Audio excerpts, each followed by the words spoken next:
warahmatullahi wabarakatuh. Halo semuanya, perkenalkan nama saya Syara Safira Husna, mahasiswa program studi ilmu ekonomi Fakultas Ekonomi Universitas Negeri Medan dengan NIM 724354004. Pada kesempatan kali ini saya akan mempresentasikan tugas Critical Journal Review untuk mata kuliah pendidikan kewarganegaraan yang diampu oleh Bapak Dr. Surya Dharma SPD MPD. Jurnal yang akan saya review berjudul Citizenship Education for Africans in South Africa 1948 sampai 1994, A Critical Discourse, yang ditulis oleh Johannes Roto dari University of South Africa. Sebelum masuk ke isi jurnal, saya ingin menjelaskan sedikit tentang apa itu Critical Journal Review atau CJR. CJR bukan sekedar merangkum isi jurnal, tapi lebih kepada mengevaluasi dan menganalisis kelebihan serta kekurangan dari jurnal tersebut. Dengan CJR, kita dapat dilatih untuk berpikir kritis dan menggali perspektif yang lebih dalam dari sebuah karya ilmiah. Alasan saya memilih jurnal ini adalah karena topiknya sangat relevan, bagaimana pendidikan kewarganegaraan bisa dijadikan alat kekuasaan bukan alat pemberdayaan. Ini penting untuk kita pelajari agar tidak berulang. Berikut identitas jurnal yang saya review. Judulnya Citizenship Education for Africans in South Africa 1948 sampai 1994, Critical Discourse. Penulisnya Johannes Roto, institusinya University of South Africa. Jurnalnya Yesterday and Today, tahun terbitnya 2012, volumenya nomor 7, PISSN 2309903. Jurnal ini bisa diakses secara online melalui Cielo South Africa. Oke, sekarang kita masuk ke inti jurnal. Jurnal ini membahas bagaimana pendidikan kewarganegaraan diterapkan kepada masyarakat Afrika di Afrika Selatan selama periode 1948 hingga 1994, era yang dikenal sebagai masa pemerintahan apartheid oleh Partai Nasional.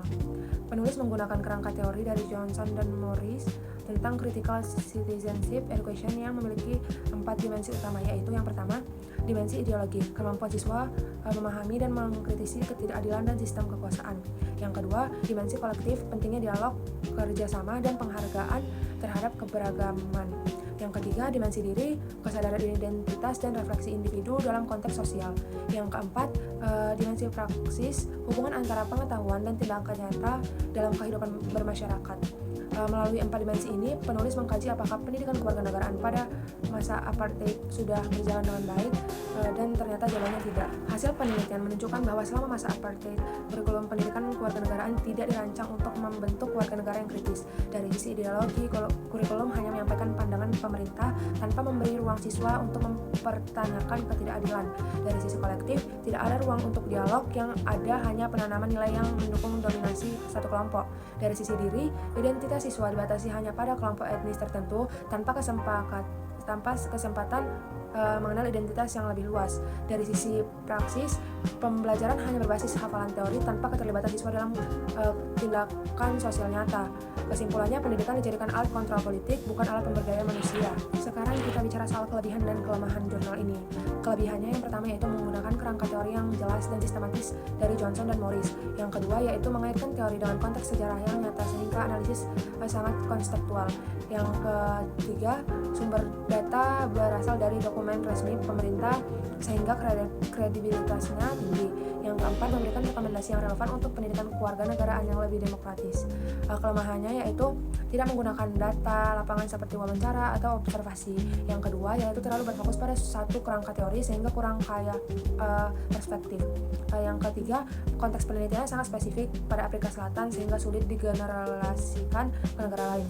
Yang keempat, pembahasan cenderung menyoroti sisi negatif dan kurang. Dari keseluruhan review ini dapat disimpulkan bahwa pendidikan kewarganegaraan memiliki peran yang sangat besar dalam membentuk karakter dan cara berpikir warga negara.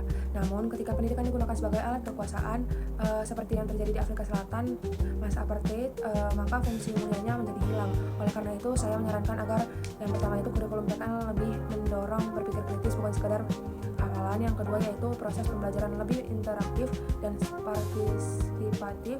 Yang ketiga, nilai toleransi dan penghargaan terhadap keberagaman ditanamkan sejak dini. Yang keempat, pendidikan tidak boleh menjadi alat kepentingan politik manapun. Sekian presentasi Critical Journal Review dari saya. Semoga review ini bermanfaat dan bisa menambah wawasan kita semua tentang pentingnya pendidikan kewarganegaraan yang kritis dan demokratis. Terima kasih sudah menyimak. Mohon maaf apabila ada kekurangan. Wassalamualaikum warahmatullahi wabarakatuh.